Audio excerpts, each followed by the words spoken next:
Let me give you a Bible philosophy that teaches how to get whatever you want.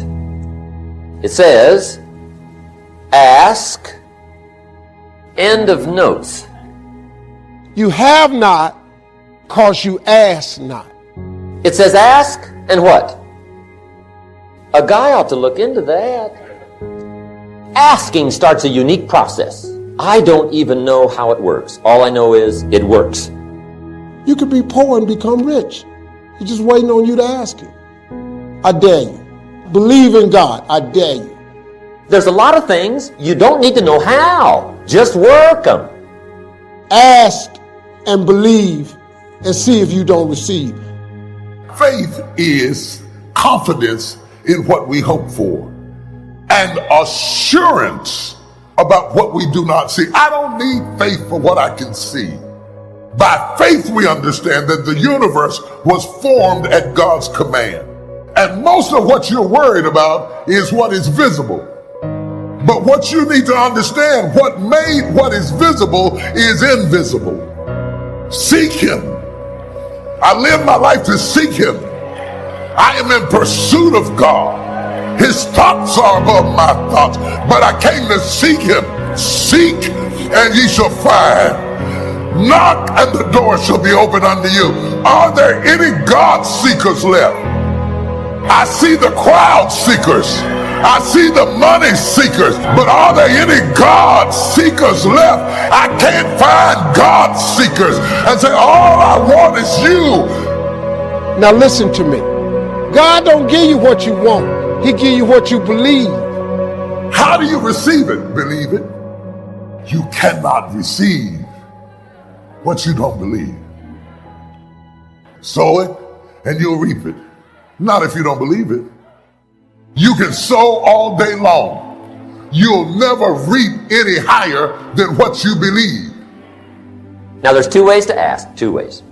Here's number one. Ask with intelligence. Don't mumble. You don't get anything by mumbling. Define what you want and describe what you want. Goals become like a magnet, and the better you describe them, the more they pull. Here's number two. Ask with faith. Believe you can get what you want like a child. Make plans like an adult and believe in them like a child. Just try it for 90 days. Just try it. Some of you don't feel worthy of the harvest. Some of you self-sabotage the harvest. And though your actions are saying one thing, your belief system is saying another. Without faith, it's impossible to get this thing to work. Somebody just shout, I believe. Just because you're a believer doesn't mean you need to jump off a cliff. Doesn't mean you need to take unnecessary risks. Doesn't mean you shouldn't do everything you could do to take care of yourself. Even then, Satan was trying to get Jesus to take unnecessary risks to prove who he was. You never have to prove who you are when you know who you are. I don't care what they call you. I don't care how they troll you. You got to know who you are. You can't need the endorsement of people who don't even know you. Your attitude is, if I have to believe my whole life, I am not going to stop believing. I'm going to keep pursuing what God put in my heart. If you give up every time things don't go your way, you didn't want it bad enough. And I'm saying to you, if you've had life snatch the rug out from under you, it's not over until you win. Know that. Be with that. You about to take off now. You about to go to another level now. If you're going to see what you're believing for, you have to be willing to do what other people won't do. Look at somebody and tell them it'll work if you work it. I'm so sick of these. I tried it and it didn't work. It won't work while you sit on your behind. It won't work while you sit up and play with your teeth. It'll work if you work it. Whatever it is you are trying to build, if you won't sacrifice for it, if you won't sweat for it, you don't have the right to get it. You have not got the right. You think you can wish your way up. You cannot wish your way up. Remember these words. It will work if you work it. No matter how smart you are, nothing much happens in terms of results until you put it into action. Yes, we need to be dreamers. Yes, we need to be architects for the future. But the architect can draw all day long, but unless somebody is willing to lay bricks, so get going. God said in Psalms that He will lead us down the best path for our lives. But it's not going to happen automatically. We have to go to Him and say, God, show me my assignment. Show me where to go. Asking for wisdom, that's an act of surrender. To say, God, I can't do this on my own.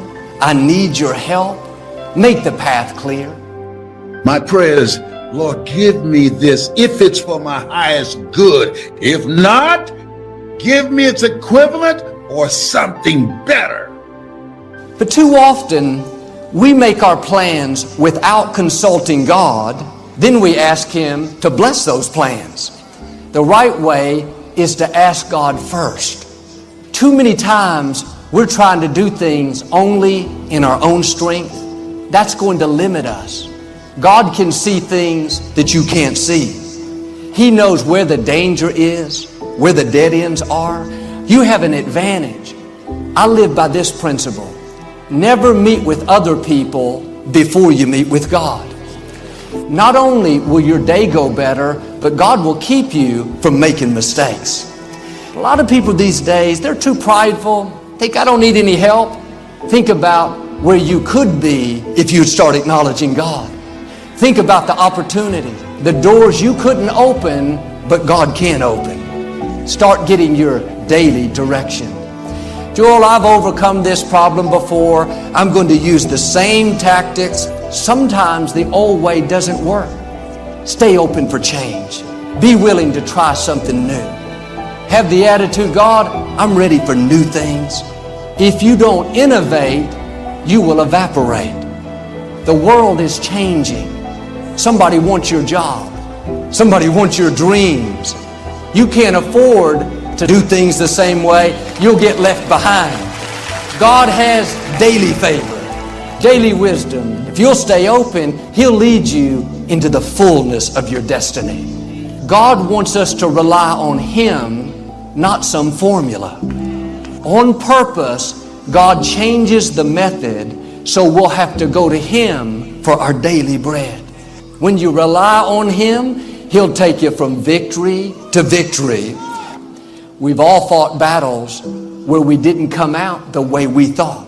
Maybe it was because we didn't inquire of the Lord. Before we make big decisions, go to God for daily direction. It would save us a lot of heartache and pain. That's why you need to go to Him before you get involved with people. Do yourself a favor and consult with the Lord.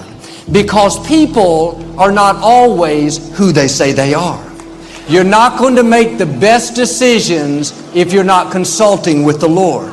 If you'll develop this habit of going to God, I believe and declare God is going to lead you down the best path for your life, bring the right people, and take you to the fullness of your destiny. You may have gotten off course, but God is saying, I'm still going to bless you. You're still going to fulfill your destiny. I don't see anything happening right now, but God, I know what you promised me is still right on schedule. And sometimes God will let you run out of what you need, so you'll have to depend on Him.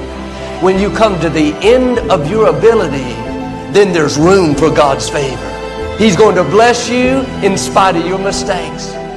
It's just the goodness of God. Quit believing those lies that you can't accomplish your dreams. Look what you've done. What God promised you is still on the way. Start believing again.